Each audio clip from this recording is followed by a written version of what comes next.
Hi, this is Brian Neal with TradeToBeFree.com, and I just want to give you a market update here of what we're looking at.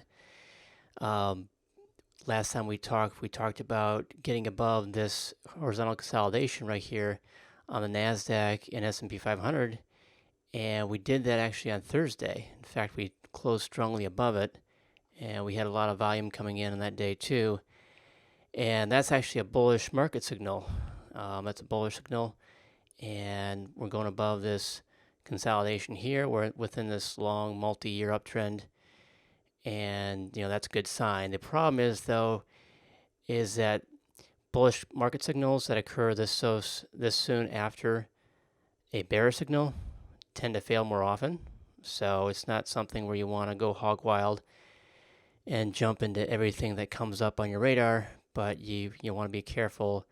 And what we've seen in the past few years is a lot of times we'll have a bullish market signal, and then we'll have a first pullback, and historically sometimes the market pulls back a little bit below the prior low before starting a stronger, more sustained uptrend.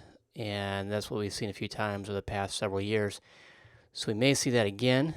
I'd be a little more bullish if we got above this week's high early next week. So we closed above this 81.34 area on the NASDAQ. That would make me a little more comfortable.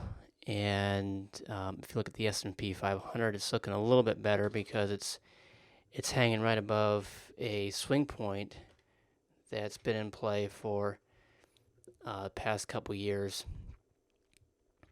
This 2950 area here where we touched it here in late April and late last year, and we broke through it briefly, came back down on some bad news, and now we're back above it. And oftentimes when you have these kind of breaks, if they're going to fail, a lot of times they'll fail right away. So it's good that we had the news today, both from the Fed and the jobs numbers, and we still held up in this area. So it's interesting how it was able to do that with all that news that hit the market today. And we had lower volume. It's a Friday, of course.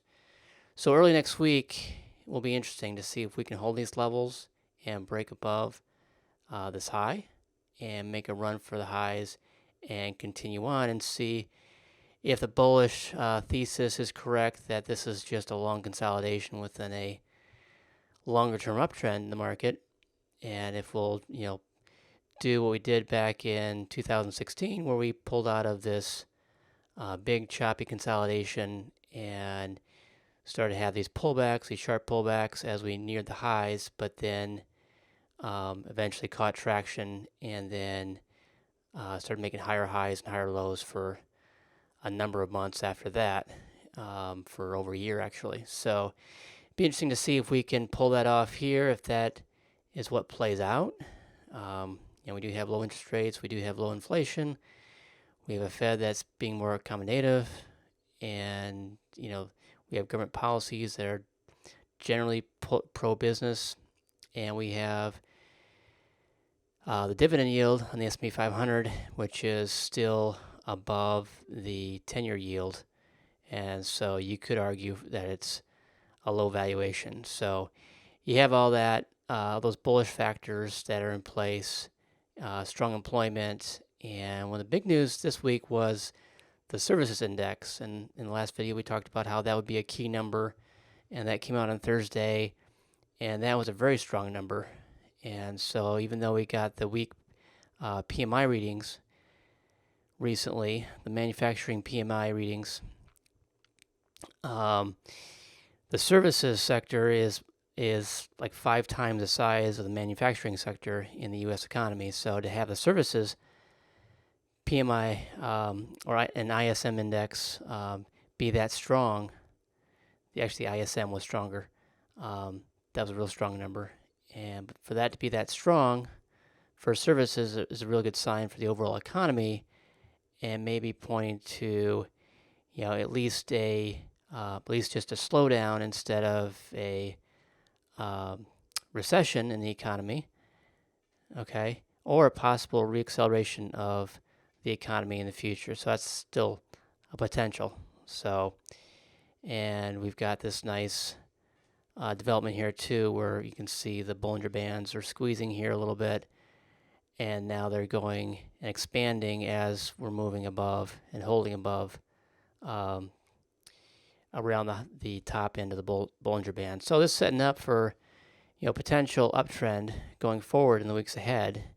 And the news events coming up are the Fed meeting, of course, and the likely rate cut in September, and then we have the October rate cut potentially, and then we've got the China-U.S. trade meeting in early October. So, one thought is that we rally into those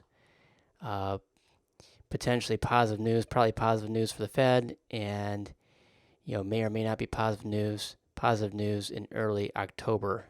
But one of the positive developments we're seeing too is as we get the news on tariffs and a lack of a trade deal announced here in May, we saw that pullback, and then we saw more tariffs being announced, and even more tariffs being announced through August.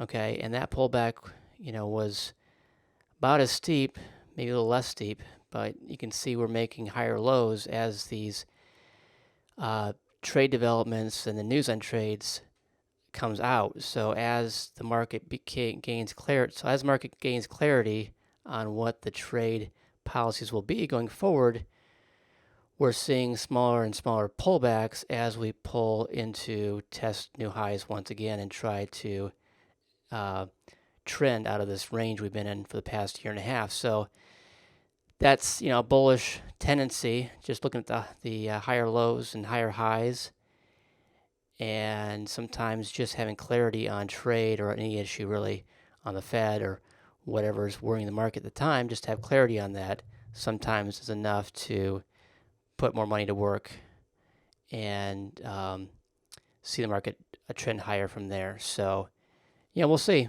Right now it's trending higher, and we've got the bullish market signal. It's not uncommon to see a pullback, a fairly sharp pullback after that. And one good entry point for the market is after that next pullback and after we close above a prior day's high. That can be a good entry point. And, we've seen that a few times over the past several years after a bullish signal like this. Okay? So, what's really important for us, though, is that now that we have the market in a confirmed trend, uptrend here, coinciding with a long-term trend, is that now we can look at more long opportunities, favor more holding some of those long opportunities longer. And as always, we wait for the ideal entry point to be reached on all of our long trades. So we've got quite a few trades that came up on our radar over the past couple weeks, most of which haven't reached the technical entry point yet. So that's one thing we put in the alerts, is what the technical entry point is. And normally that's a break of a short-term downtrend resistance, or a break into new highs, or a prior high, swing high in some cases. So, nearly all of those stocks haven't reached their entry point at this point. So right now we want to just see how the market goes early next week. And, before the Fed, not this week, I think it's the following week, we have the Fed meeting. And into that Monday or Tuesday ahead of that is often a good time where you get a pullback into that on Monday and Tuesday, a weak market where you can grab one of your favorite trading opportunities at a lower price after it reaches an entry point. So, but we definitely still want to wait until the price reaches a technical entry point, and stick to our entry exit rules, our stop loss rules, and so forth, and of course play it smart and just see if the market does hold up in this range, or if it turns over early next week. Because if the bullish market signal fails, it usually fails in the first few days. Okay, so over the next week, if it's going to fail, it's going to turn over hard. Okay, I'd say sometime over the next week and a half, it'll turn over hard. So it's still kind of a gray area right now, time to be careful, but still a time to look at the best opportunities in the market right now. There was one that we featured on Thursday evening that's still near a good entry point, and you could probably grab that on a bounce off the 50 period moving average on a 1 hour chart. So if you bring a 1 hour chart up, or even a 20 EMA on a daily chart, so subscribers can go ahead and look at that, the Thursday alert, and see which stock that is. That's still poised to make a strong run in the weeks ahead. Again, if the market turns over hard, though, that probably won't work out. So we'll have to see. That's still a potential here in the days and weeks ahead, especially given that we have the bullish signal so soon after the bearish signal. So usually you want more of a consolidation than what we've seen so far. But it's interesting that the market's held up so well despite everything that's been thrown at it over the past several weeks. And the news today too, and you have all these potential catalysts to the downside to kind of further the correction or the pullback and into a correction, and really get the washout that you look for after you go into a pullback and correction, and we just haven't seen that. So that's interesting. And again, this may be just a fake breakout, but the fact that it held up today is a good sign. And if it breaks above this week's high next week, that'd be a good sign as well. But we'll just have to watch it carefully.